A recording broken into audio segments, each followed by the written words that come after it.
something with you. I want to share a quick tip. Come on over here.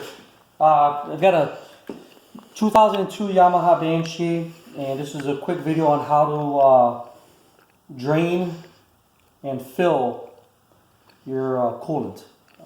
Drain and fill. So I'm going to show you a quick tip here. See this hose? And just so you know, I've already drained some of the antifreeze out.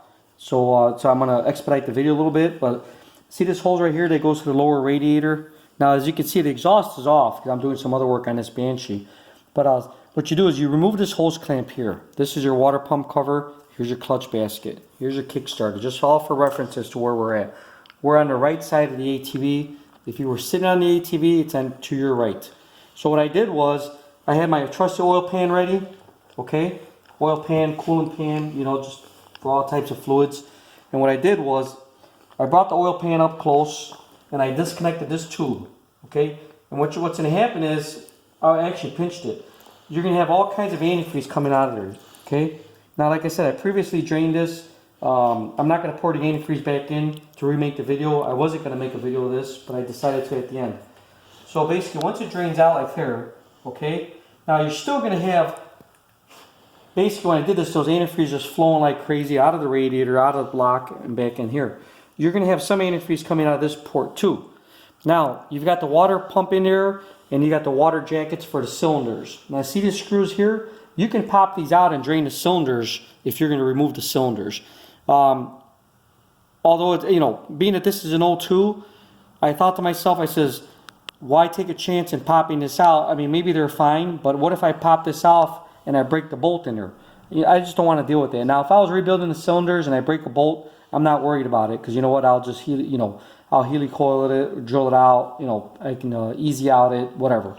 So, but in this case, I don't want to make a job harder. So instead of removing the coolant from the cylinders via this port, I'm going to show you my trick. Now you can use compressed air, okay? Now I'm going to show you my trick. Now I don't recommend this.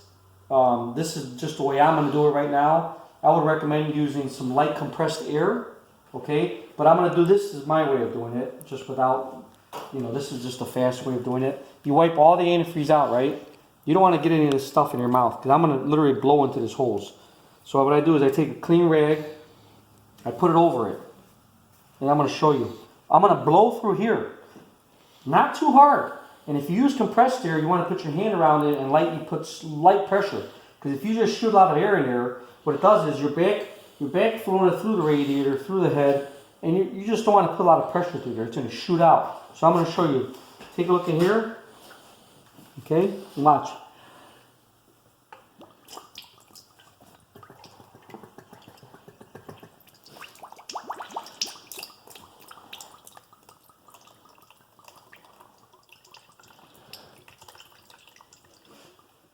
And there you go.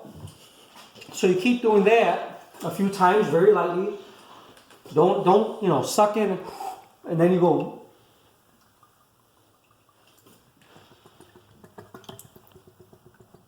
Until it's all gone.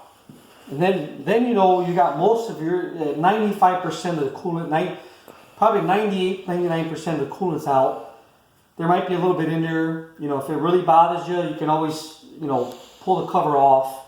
But I think that's pretty much it because I blew through here, nothing else was coming out. So what that did was that forced air through the bottom of the radiator, through the holes. So if you see this holes right here, so if there's any coolant here in this little low spot, I just blew it back into the head, came back around to the block, all the coolant in the block blew out into the water pump, and it's out. Now, I should have, like I said previously, there was a lot more coming out, but I'm just giving you tips and tricks, okay? Now, let's move on real quick. Now I share that with you, so now you know how to get the coolant drained out of the block, the radiator, and everything else. So now we have no coolant in this engine except for, just a very, very tiny bit. All right, so I wanted to share with you, what I do is I mix a 50-50 ratio. 50-50, the owner manual says 1:1, so it's the same as 50-50, So if you can see here, I bought the concentrate, the Prestone concentrate that's guaranteed for all vehicles, American, Asian, European. So the reason why I went with this antifreeze is versus the red stuff was this is easier to obtain. It's easier. This will work for all my vehicles, all my Banshees, all my street bike powered ATVs. And if you mix it 50 to 50, if you look in the back here, minimum 50% antifreeze, 50% water. That'll get you to 34 degrees freeze up, minus 34 degrees below zero, and your boil over point will be 265. Okay. Now, if you run it a little thicker, your boil over will be 276, and you'll go down to a colder rating. But let me just tell you something.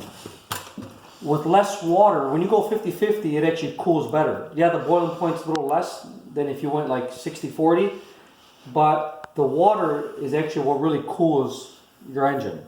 So by going 50-50, that should be a good spot for you. You shouldn't have any boilovers. If you do, then you need to maybe get an aftermarket radiator such as this one. Better cooling system. As you can see, I've got an aftermarket aluminum oversized radiator along with an inline inline coolant cooler here also. So all those little things help out in cooling the ATV. I would recommend having a, let me show you right here if you can see here, temperature gauge. Can you see that? Got a temperature gauge. Okay, that goes on the bar. So that way you can monitor the temperature, the coolant, everything that's going on with your engine so you don't overheat it. If it starts getting hot, then you can pull over and give the Banshee a rest. So as far as mixing it, you go 1 gallon of this and 1 gallon of distilled water. Not drinking water, not spring water. It has to be distilled water. Distilled water means all the metals, all of the minerals and everything has been distilled out of the water. So that way you don't get corrosion and build up inside of the radiator or cooling system. So you go 50-50. You just take a 1 gallon jug, an empty one, and you fill it up halfway. You know, you've got markers here to tell you what's a half gallon. You can put half of this in there, and then you put the other half water, and then you take your little, you know what, I don't know the technical name of this, but it's a coolant concentration tester, okay? Antifreeze concentration tester. So I'm gonna dip into the old stuff, and I'll show you. You know, this is pretty neat. All you do is just you squeeze this ball, and you make sure you squeeze it all the way, compress it completely. You put the other end inside of the coolant. Now I'm just showing you. I'm just testing the old coolant, but if you were to mix fresh coolant inside of a jug, this, you know, you're gonna want to take samples. Now you see, there's a line up here. There's a little line here that says fill point. So I'm gonna give it a little tiny bubble. I'm gonna get it down to that line so I can get a more of an accurate reading.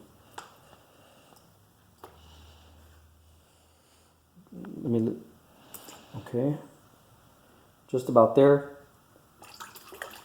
Okay, so right now you can see my coolant level is right on that line. Okay, so as you can see, the previous owner had it dialed in pretty good. He was at roughly, he was right at just roughly right at 50-50. It's at minus 34 degrees, so minus 30 degrees Fahrenheit. So he had a little more water in there. So that's how you test it. So, you know, if you're getting a reading that says that it's good to let's see, you know what? Yeah, if you get a reading that's showing that it's good at minus 45, then you can add more water. If you're getting a reading that says it's only good to minus like 10 degrees or 0, then you need to add more antifreeze. So you play with the numbers as you go, and you can mix a little bit, add a little bit, and then you'll get the right ratio. So there's tips and tricks for you. This is Banshee Fever 750. I just wanted to share that with you. I couldn't find any information on antifreeze change out or antifreeze drain on the forums. On the forums, yes, but on YouTube there aren't really many videos on how to do this. So I figured this is my way of giving back. Like I said, all my videos are helping out because I pull a lot of information off the internet, off YouTube, for working on Banshees. And I put a lot of information out on street bike powered ATVs. Oops! Oh, I hope you didn't see my rims. You didn't see those rims, did you? Wait a minute. Hold on a second. Wait. Did you see those rims? No, you didn't see it. You did not see those rims. Those street bike powered Banshee rims. That's another segment coming up. All right. So I've got to make a vid on that. I got my powder coated rims in for the ZX7R Banshee. That's all I'm gonna let you see. You'll have to see it next time. But anyways, I hope this helps out. Tips and tricks, Banshee Fever 750, over and out.